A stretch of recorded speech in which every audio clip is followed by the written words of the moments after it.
Could Mark Vientos make Pete Alonso expendable? We'll talk about it on today's show. You are Locked On Mets, your daily New York Mets podcast. Part of the Locked On Podcast Network, your team every day.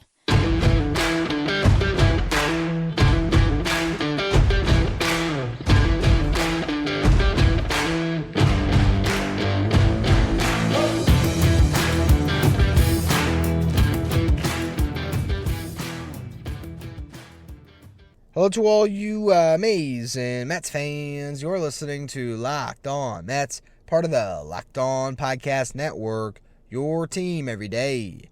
Thank you for making Locked On Mets your first listen every day.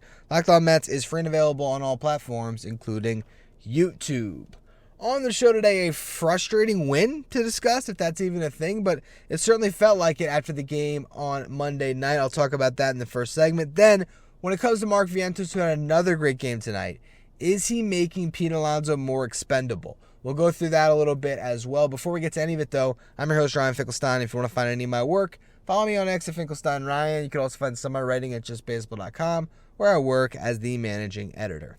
From brakes to exhaust kits and beyond, eBay Motors has over 122 million parts to keep your ride or die alive. With all the parts you need at the prices you want, it's easy to bring home that big win, so keep your ride or die alive at ebaymotors.com. Eligible items only, exclusions apply. eBay's guaranteed fit is only available to U.S. customers.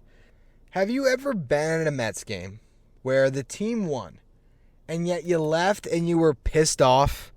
Because that's what we experienced tonight going to that Mets game. We had a great time. Okay, I'm recording this in the garage under the hotel in my dad's car. Great acoustics in the car. Doesn't it sound great? That's why if you're watching on YouTube, you're not seeing me. And, you know, I'm now about a couple hours removed from the actual game. And I don't know if I've ever quite experienced it like that, because what that game culminated in was a 3-run lead in the 9th inning where the Mets should have just cruised to a victory. And it got so close to slipping away, and you just immediately got snapped into a depression that could not be erased by getting the final 3 outs with a lead. It just really couldn't. And yes, the Mets win. And we can look at it and we can think about it and say, oh, X, Y, and Z went well. But man, that ending is frustrating. So let's talk about the whole thing. First of all, my experience at Nationals Park. If you have not been to all 30 stadiums in Major League Baseball, and that is a goal of yours, of course, go check it out. If that's not something you aspire to do, you can leave Nationals Park off. It's kind of mid. I'm just going to call it how I see it. There's not a single landmark that's really cool about the ballpark itself. I will say the area around the ballpark was great. We went to a nice restaurant before the game. I got a drink. We got a spinach dip that had lobster and shrimp in it. It was fantastic. So, and you know, there was a lot of people going around, live music. There was just a good vibe outside of the ballpark. Honestly, a lot better than inside the ballpark. So we get in there, we do the first little tour around the stadium. The two of us, we just kind of walk around and see what there is to eat, to drink, the whole deal. And then we settle into our seats to watch the Mets. And I'll say the offense was great throughout this game. Okay, second inning, Harrison Bader drives and runs with a sacrifice fly. Now, the Nationals, though, in the bottom half, they even it up. Fourth inning, Mark Vientos leads things off with a solo homer. Jose Iglesias then singles, steals second, and then scores on a base hit by Francisco Lindor. So just like that, the Mets are up 3-1. Tyler McGill does not allow that lead to hold. In the bottom of the fourth inning, he ultimately gives up a 3-run homer to Joey Gallo. That makes it 4-3 Nationals. And at the time, honestly, I don't think we had a lot of faith that the Mets were to come back in that game, but they did. Big rally in the fifth. JD Martinez draws a walk. Starling Marte singles. Mark Vientos draws a walk to load the bases. Harrison Bader, another sacrifice fly. Then you had Jose Iglesias driving one with a base hit. And Luis Torrens doubles in a couple. All of a sudden, the Mets are up 7-4. Bottom of the fifth, though, it swings back the other way. Tyler McGill gives up 2 hits. Then he walks 2, even walking in a batter. Ends up leaving with a 7-5 score. Top of the sixth, the Mets get a run right on back. JD Martinez singles. Starling Marte singles as well. Martinez tries to go first to third. The throw to third ends up being offline. That allows Martinez to pretty much just waltz in and score. And that ends up being the winning run in this game. That's how crazy this game ended up unfolding after this. McGill just really wasn't great in this one, so they go to the bullpen in the 6th inning. Adrian Hauser comes on, and you think, how many innings can Hauser actually give the Mets today? And I was ready to watch him do a 4-inning save. I honestly was. I was like, all right, let's just see if Hauser can take us there, because I don't trust anyone coming out of that pen. And it looked good early, but 8th inning, it started to look bad with 2 outs. He walks 2, puts you in a tough spot. Drew Smith comes on to get out of that jam, and he did. He bailed him out. Smith just recently added back on the roster coming off the IL. We'll see if he starts pitching in leverage situations, which in some respects, you don't have a lot of options that are better. In others, though, we have not yet to really see him sustain a good run of pitching well in leverage. So we'll see what happens there. But Smith did his job tonight. 9th inning. Who's going to get the save? Adam Ottavino walks out, and I was nervous. And he walks the first batter, then he hits a batter, so he automatically puts himself in a hole where the tying runner comes up to the plate, gets a fly out, but then gives up a base hit that scores 1, gives up another base hit that loads things up, and you're thinking, man, 2 runs, it's just not enough. It's not going to be enough. And luckily for Jake Diekman, he came on and got out of it, but even then, like me and my dad, as we're driving back from the game, we were talking ourselves into Diekman having pitched so much worse, because it just didn't feel like he pitched well, because he started the first batter he faced 3-0, and you think, okay, here comes a bases loaded walk. Sacrifice fly ends up being a godsend to get an out, at least, right? And then a huge strikeout, and he gets out of the inning. So Ottavino gets 1 out, Diekman gets 2, Smith gets 1, and Hauser really carried a lot of the burden tonight. The Mets find a way to win the game, but it was not pretty. And honestly, like a lot of Mets fans, I think, were right there with us. You walked out upset. You walked out thinking, man, this team just can't figure it out. And it's so frustrating, because if their bullpen was good, they'd be right in the mix. Even after this game, they're 4.5 games out. 4.5 games out. It's not that far, but they got to play better. They got to figure out this pen. So we'll see what the rest of this series holds for the Mets. I'm looking forward to going to the game on Tuesday night. Seeing David Peterson on the mound, that'll be fun. And maybe the Mets will win a series. Like I said before, I've brought some pretty decent luck so far to the Mets this season. I'm 2-0. So let's see if the Mets can win another game with me in attendance. But we're going to talk about Mark Vientos, because he continues to hit well, and I want to bring this into the Pete Alonso conversation, the ever-evolving dialogue that we're going to have over the next couple months here before the trade deadline. Will the Mets trade Alonso? Will they sign him? What's going to happen long-term? Should they sign him? Should they trade him? We're going to go through how Mark Vientos' play could potentially make Pete Alonso more expendable. I'll talk about that in just a minute. First, though, a word from our sponsors. Today's episode is brought to you by FanDuel. It's winner take all time in the NBA and NHL, and FanDuel is giving you a shot to bring home a big win of your own. Right now, new customers get $150 in bonus bets with any winning $5 bet. It's $150 to bet on spreads, money lines, and player props, and more. And you can, when you're watching a Mets game, bet on so many different things, like, are they going to score in the first inning? How many strikeouts will David Peterson get? You want to take the over there or the under? Will Francisco Lindor get 2 hits? There's a lot of ways you can play over FanDuel. And again, remember, because you got the NBA playoffs, NHL playoffs going on right now, if you place $5 on a bet and you win, $150 in bonus bets guaranteed. Visit FanDuel.com/lockedon and make every playoff shot count. FanDuel, America's #1 sportsbook.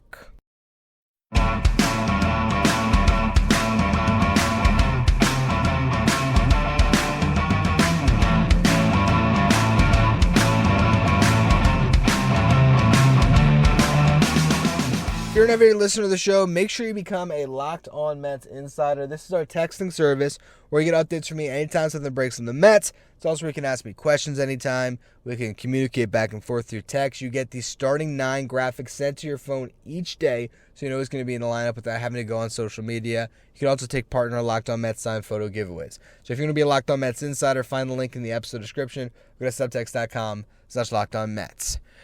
Now, before we talk about Mark Vientos, I want to give a special shout out to Colin, who is a listener of the show that spotted me not necessarily my best moment during the game today. I was eating a Krabby Dog at Nationals Park, which is a hot dog that's just covered in what I can pretty much just describe as like crab dip. And he talked to me and my dad for a minute, asked for a picture. It was awesome to see and listen to the show. I always appreciate any of you who are in the ballparks who, at the same time as me, who come up to me, tell me you listen. It really does mean a lot to know that people are tuning in and like what I do. So wanted to give Colin a special thank you on the show. Hope you're listening today, Colin. Let's talk about Mark Vientos, though. So Mark Vientos is tearing the cover off the ball. And it is so great to see the Mets have a hitter finally doing it and panning out. The sample size is still small, but man, does he look good in the box right now. And if you go back in time, 2021, I believe, when he was having a great run of success, I actually did a podcast comparing Mark Vientos' minor league numbers to that of Pete Alonso. It actually might have been after 2022. I can't remember the exact timeline of it. But I did it. It was a similar sort of arc as far as just the statistical, it's not even arc, a similar profile when you looked at the slug that these guys could produce. And I wasn't saying, Vientos will be the next Alonso, but I was just acknowledging that he had the best power numbers the Mets farm system had seen since Pete Alonso, and that still stands to be true. So I've always had a lot of stock in Mark Vientos. And now we are getting to see him do it as the starting third baseman of the New York Mets. And even though I have yet to really watch a game where I'm taken aback by, man, this guy can't play third base, that hasn't happened yet. But I do still understand that Mark Vientos has always been a bat-first player. And even though he's maybe raised his game to be a league average third baseman, he's never going to be an elite defender. And we've seen flashes of Brett Beatty getting to that point where he could be a real plus defensively at third base. Now, he's got to hit. But I look long-term at the third base position. I see Brett Beatty. I see Ronnie Mauricio once he comes off the ACL. I see even Jet Williams or Luis Angel Acuna to a certain extent, depending on how everything shakes out in the infield. But Mark Vientos, even though right now he is the clear-cut starting third baseman of the New York Mets, and I don't want to see them do anything to change that, I don't know if he is the future of the Mets at third base. But he could be the future of the Mets at first base. And that leads me into Pete Alonso's situation. Something that we're just going to have to talk about a bunch over the next, whatever it is, 8 weeks until the deadline, because it's the biggest story surrounding the Mets. What will they do? They have a decision to make. And you can look at both sides of the coin. You can look at the sentimentality of it. Number 20 should be retired. Pete Alonso should own the Mets home run record. Pete Alonso has done everything right for this team ever since he debuted in 2019. And I believe all of that to be true. And yet, you look at Prince Fielder, Chris Davis, Miguel Cabrera, Albert Pujols. There's been a lot of first base contracts that just did not pan out. It's better to have the slugging first baseman in their early to mid-20s than it is in their 30s. And the Mets have a guy in Mark Vientos that could absolutely be the first baseman of the future. There's no doubt about it. He could be that guy. Will the Mets sign to a pre-arb extension so there can be more than just the team-controlled years? Potentially. But even if it's just that, even if it's just 5 years that you have with Mark Vientos playing at this level at a discount, that's an extreme value to the New York Mets. And that allows them to be more creative when it comes to their decision on Pete Alonso. Do you pay the man? Do you not? If Mark Vientos keeps this up until the deadline, and maybe Brett Beatty comes back and Brett Beatty is contributing as well, then you're going to have a really long dialogue about what can you get for Pete Alonso, should you dangle him, and should you make the move.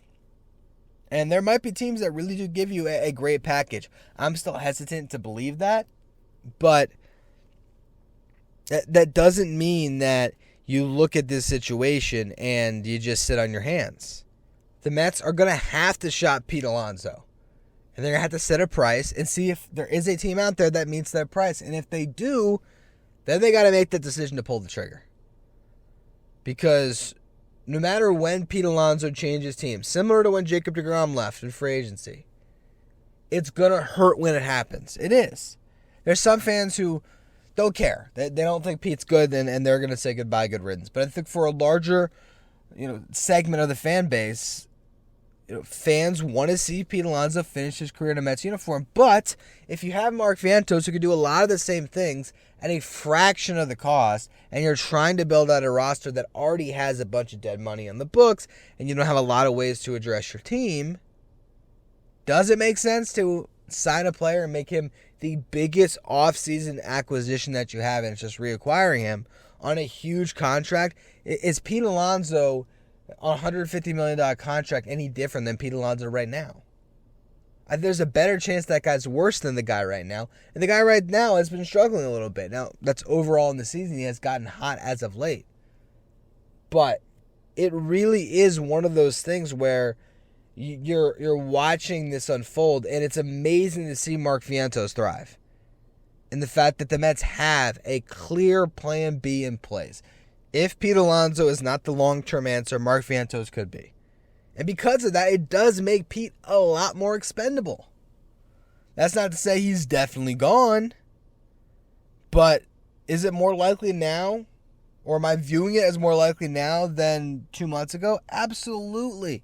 We had no idea if Mark Vientos was even going to be able to handle MLB pitching. But here he is doing it. And it could have a real impact on how the front office plans to attack this trade deadline. I still believe, in my heart of hearts, that Pete Alonso is a long-term Met. And that could 100% be fan bias. And I'll own that. I will own it. I'll wear it like a badge of honor. It's fine. Maybe I am blinded by my loyalty to homegrown Mets. What I will say is this. Before the Mets go handing Pete Alonso a 9-figure contract, they need to continue to see what they have internally.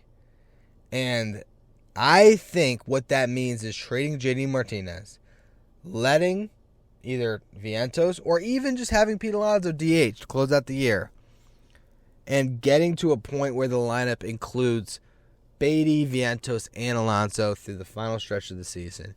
You extend him the qualifying offer, you see how his market develops, and maybe you end up signing him then.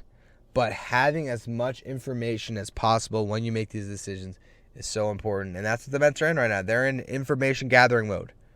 And the information they're gathering on Mark Vientos has been pretty damn impressive. And I hope he can keep it up. So, to close out the show today, though, we've already talked about Vientos and Alonso. We talked about the Mets win. I want to talk about a guy that had a huge game and how the Mets are going to handle his playing time moving forward.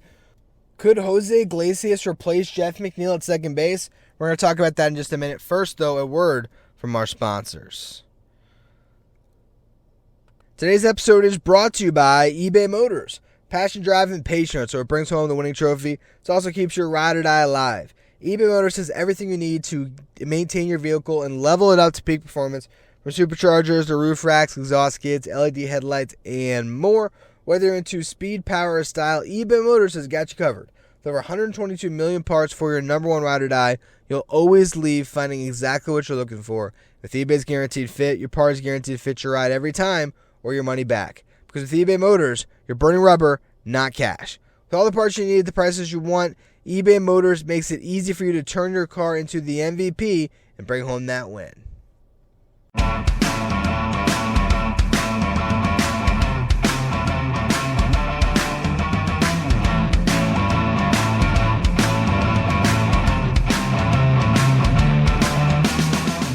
Jose Iglesias had a big game on Monday. 3 hits, scored a couple runs, drove in a run, turned a nice double play at second. Overall, just a really solid game, and he's already getting rave reviews for being a clubhouse guy.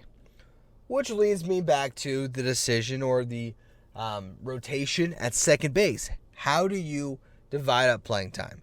Is Jose Iglesias simply just going to start against left-handed pitching? That could be the case. But Jeff McNeil has actually fared pretty well no matter who's pitching to him throughout his career. He doesn't really have pronounced splits. Yes, of course, you can always protect a lefty from left-handed pitching, but Jeff McNeil doesn't really need that. The problem, though, is he's just not hitting anywhere. He's not hitting across the board. He's not hitting righties. He's not hitting lefties. He's not hitting with runners on. He's not driving the baseball with authority. He's not finding holes. He's just not performing at the big league level right now. Because of his contract, he's going to keep getting opportunities. The Mets, they can't just eat that deal. Theoretically, they could, but it's going to be on their books for multiple years beyond that. It's just not what teams typically do. That's not their MO. Instead, Jeff McNeil is going to get his opportunities to continue to start and hopefully break himself out of it. And there is a world where Jeff McNeil gets back to some semblance of 2022 and is a really huge piece for this Mets team.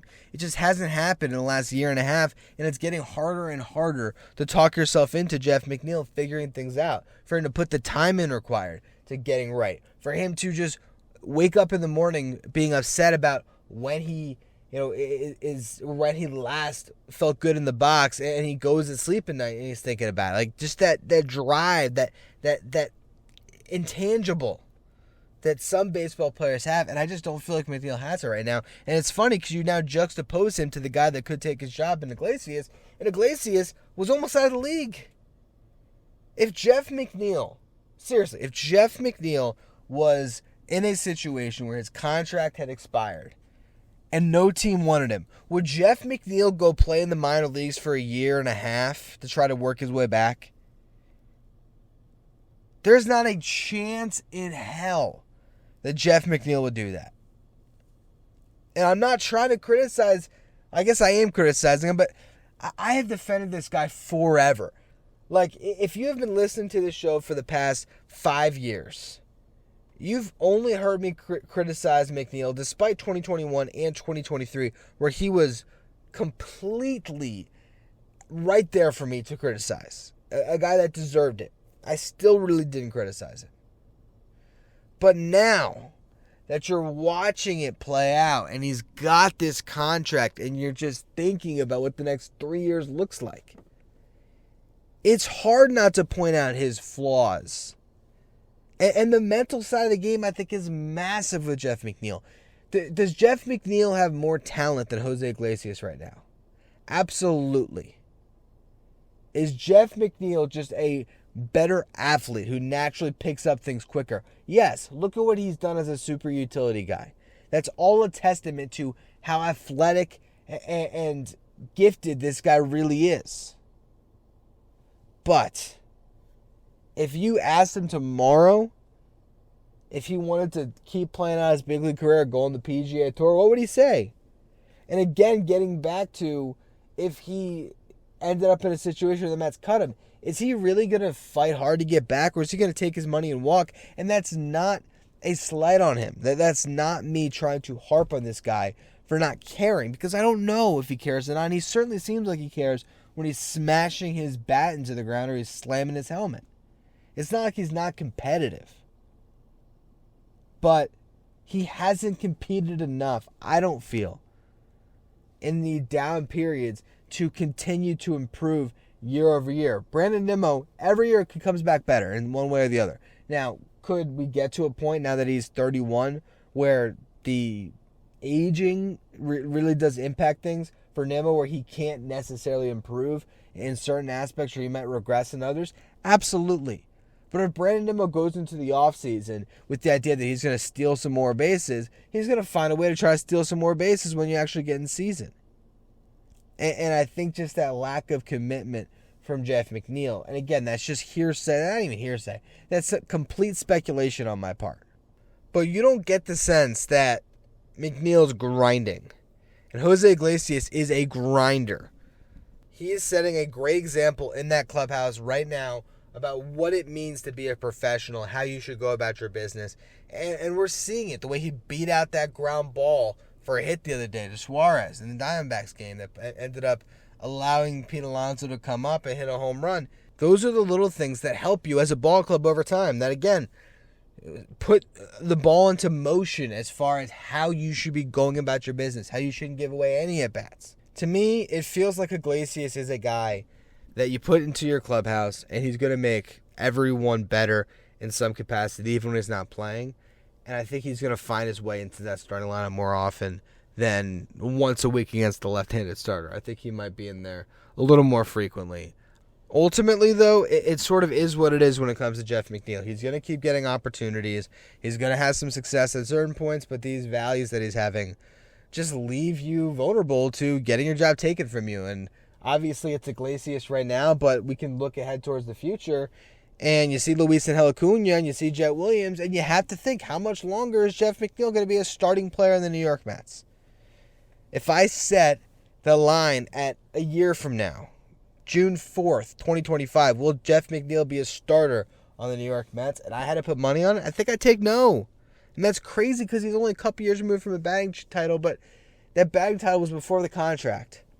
And I just don't know if he still has that in him to go on one of those runs where he can be that guy.